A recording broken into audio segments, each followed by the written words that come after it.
सरस्वत्यै नमः। नमः संस्कृताय। प्रिय छात्राः, संस्कृतस्य अष्टमी कक्षायाः प्रथमः पाठः अद्य वयं पठिष्यामः। प्रथमस्य पाठस्य प्रथमः श्लोकः अद्य वयं पठिष्यामः।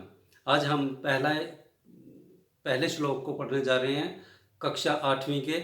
आप सभी सुनिएगा और जैसे जैसे मैं इस श्लोक का उच्चारण करता हूँ, आप भी इस श्लोक को सस्वर गाइएगा और कंठस्थ कीजिएगा, समझिएगा, सुनिएगा।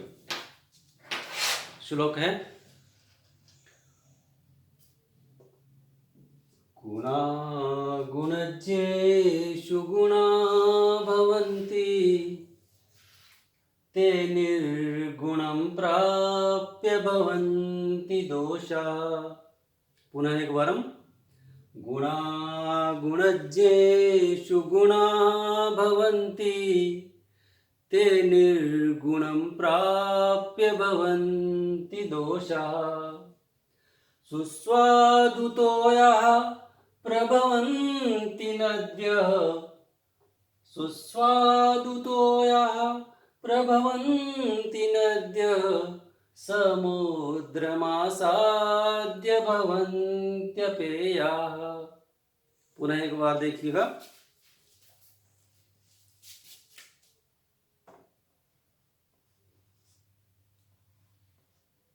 फिर से एक बार देखिए। गुणा गुणज्ञेषु गुणा भवन्ति, ते निर्गुणं प्राप्य भवन्ति दोषाः। सुस्वादुतोयाः प्रभवन्ति नद्यः, समुद्रमासाद्य भवन्त्यपेयाः, समुद्रमासाद्य भवन्त्यपेयाः। तो ये है प्रथम पाठ का प्रथम श्लोक, कक्षा 8वीं का। इस श्लोक का सबसे पहले सरल तरीका क्या है, इस श्लोक को याद करने का सरल तरीका क्या है, एक एक शब्द जैसे संधि किया हुआ है, आपको एक एक शब्द को तोड़ना आना चाहिए। तो देखिए, देखते हैं। गुणा गुणज्ञेषु गुणा भवन्ति, ते निर्गुणं प्राप्य भवन्ति दोषाः। सुस्वादु तोयाः प्रभवन्ति नद्यः, समुद्रम आसाद्य भवन्ति अपेयाः। इस सरलीकरण को क्या कहते हैं बच्चों? इस सरलीकरण को कहते हैं हम, जैसे हम श्लोक पढ़ते हैं, हम श्लोक को सरल करके कैसे सीख सकते हैं, सरल करके हम कैसे समझ सकते हैं। तो श्लोक को सरल करने का सरल तरीका है कि श्लोक को जब हम उसके संधि विच्छेद को तोड़ते हैं, जब हम उसके एक एक पद का विच्छेदन करते हैं, तो उस विच्छेदन को क्या कहते हैं? उस विच्छेदन को कहते हैं सरल करना, सरल करके लिखना। जैसे हम एक साधारण वाक्य को सरल करके लिखते हैं, वैसे ही संस्कृत के जो श्लोक होते हैं उनको अगर हम सरल करके श्लोक को सरल वाक्य में परिवर्तित कर देते हैं तो वो सरल हो जाता है, उसका अर्थ समझना अत्यंत ही सरल हो जाता है। संस्कृत मधुर भाषा है और मधुर भाषा को आप गाएंगे, गायन के माध्यम से श्लोक को कंठस्थ करेंगे तो बहुत बढ़िया तरीके से आप इसको याद कर सकते हैं। तो आइए इस सरलीकरण को क्या कहते हैं समझते हैं। सरलीकरण को कहते हैं बच्चों अन्वय करना। किसी भी श्लोक को सरल करके लिखना, उसको बोलते हैं उसका अन्वय। अन्वय शब्द दो शब्दों के मेल से बना है, अनु और अय। अनु जमा अय, अन्वय। अनु जमा अय, अन्वय। यण संधि है इसमें। और अनु का अर्थ है पश्चात, अय का अर्थ होता है, अय धातु का अर्थ होता है चलना, अर्थात अर्थ जिसके पीछे पीछे चले उसको अन्वय कहते हैं। अब देखिए, हम इसको सरल करके हमने लिख दिया है, देखिएगा, समझिएगा। गुणज्ञेषु गुणा गुणाः भवन्ति, इसमें विभक्ति का लोप है, इसमें विसर्गों का लोप है। हमने यहाँ पर अन्वय में पूर्ण विभक्तियां अलग अलग करके लिखी हैं। गुणज्ञेषु गुणाः गुणाः भवन्ति, ते निर्गुणं प्राप्य दोषाः भवन्ति, नद्यः सुस्वादुतोयाः प्रभवन्ति, ते समुद्रम आसाद्य अपेयाः भवन्ति। अब आप कहेंगे कि कैसे सरलीकरण हुआ? अब देखिएगा कैसे सरलीकरण हो, कितना आसान हो जाएगा हमें इसका अर्थ को समझना। अब गुणज्येषु में सप्तमी विभक्ति लगी हुई है। सप्तमी विभक्ति में अधिकरण कारक होता है और अधिकरण का चिन्ह क्या होता है, में यहाँ पर। तो गुणज्येषु बहुवचन है, तो गुणज्येषु का अर्थ क्या हुआ, गुणवान व्यक्तियों में।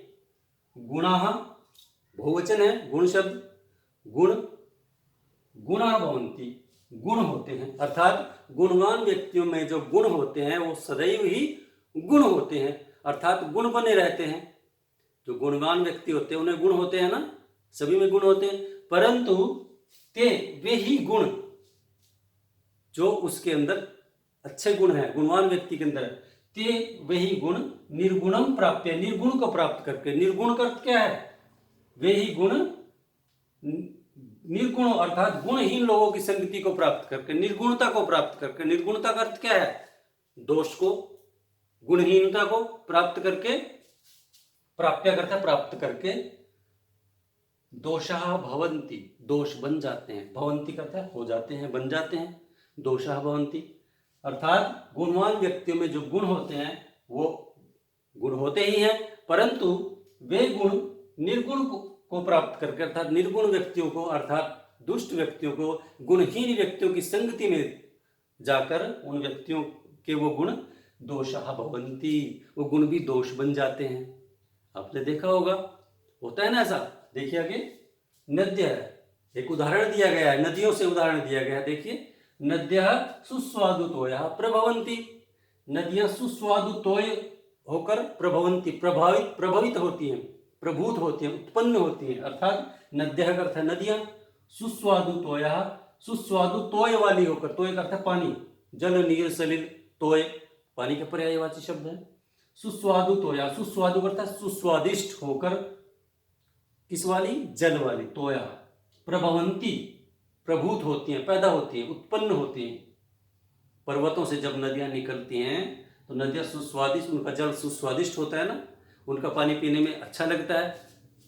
परंतु ते वे नदियां समुद्रम आसाद्य, जब चलती हुई समुद्र में मिल जाती हैं, नदियां जब समुद्र में मिल जाती हैं तो अपेयाः भवन्ति, वो अपेय हो जाती हैं, भवन्त्यपेयाः, समुद्रमासाद्य भवन्त्यपेयाः, वो नदियां समुद्र में जाकर समुद्र के पानी में मिलकर अपेय हो जाती हैं, न पीने योग्य हो जाती है, अर्थात उनका जल न पीने योग्य रह जाता है। क्योंकि समुद्र का पानी कैसा होता है, आपने देखा होगा, कोई समुद्र का पानी सुना होगा, समुद्र का पानी पीने योग्य नहीं होता, उसको पिया नहीं जा सकता, वो नमकीन होता है, बहुत ज्यादा खारा होता है।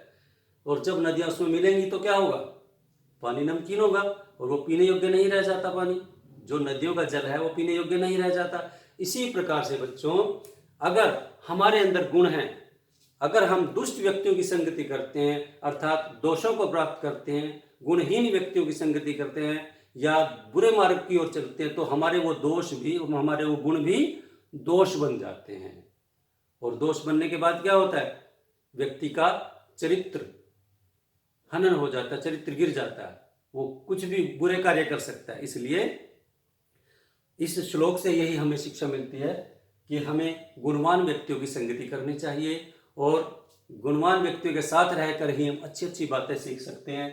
परंतु दुष्ट व्यक्तियों के साथ रहकर हमारे अंदर जो गुण होते हैं वो भी दोष बन जाते हैं, उनको भी, हमें भी लोग बुरा समझने लग जाते हैं अगर हम दुष्ट व्यक्तियों की संगति करेंगे। इसलिए हमें दूसरे से अच्छी बातें सीखिए और बुरे मार्ग पर नहीं चलना चाहिए। तो इससे आपको ये श्लोक, आपने गृह कार्य यही है आज का आपका, कि इस श्लोक को कंठस्थ करना है आपने और इसके सरलार्थ को और जो भावार्थ है वो भी आपने लिखना है।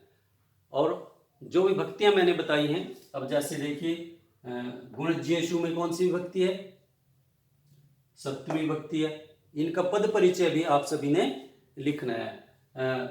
गुणज्येषु का लिखना है, नोट कर लीजिए, गुणज्येषु का लिखना है, भवन्ति का पद परिचय लिखना है, ते का लिखना है और प्राप्य का लिखना है।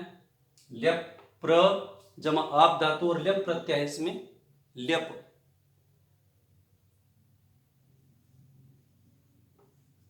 प्रत्यय है। भवन्ति का तो हो गया, दोषा, दोषा का पद परिचय लिख सकते हैं आप प्रभवंती का लिख सकते हैं, नद्यः का लिख सकते हैं, समुद्रम का लिख सकते हैं, आसाद्य का लिख सकते हैं, अपेयः का लिख सकते हैं आप। संधि विच्छेद कर सकते हैं, भवन्त्यपेयः, इसमें संधि विच्छेद कर सकते हैं। तो इस प्रकार से आप अच्छे अंक लाने के लिए और श्लोक को अच्छे तरीके से आप आत्मसात करने के लिए इसके अन्वय को समझेंगे। अन्वय का अर्थ क्या होता है? पहले आप कर्ता को रखेंगे, बाद में क्रिया को रखेंगे, बीच में विशेषण शब्द, कर्म और अन्य कारक आ जाएंगे। तो ये अन्वय करने की विधि होती है, आपको जैसे मैंने बताई है। तो प्यारे बच्चों, ये श्लोक प्रथम पाठ का प्रथम श्लोक कंठस्थ करना है। एक बार फिर से मैं आपको गाकर बता देता हूँ। गुणा गुणज्येषु गुणा भवन्ति, ते निर्गुणं प्राप्य भवन्ति दोषाः। सुस्वादुतोयाः प्रभवन्ति नद्यः, समुद्रमासाद्य भवन्त्यपेयाः। समुद्रमासाद्य भवन्त्यपेयाः। तो इस श्लोक को कंठस्थ करेंगे और अगले श्लोक के लिए फिर मिलते हैं आपसे। तब तक के लिए धन्यवाद, और चैनल को सब्सक्राइब और लाइक अवश्य करेंगे। आपको पसंद आया होगा, उम्मीद करता हूँ। धन्यवाद।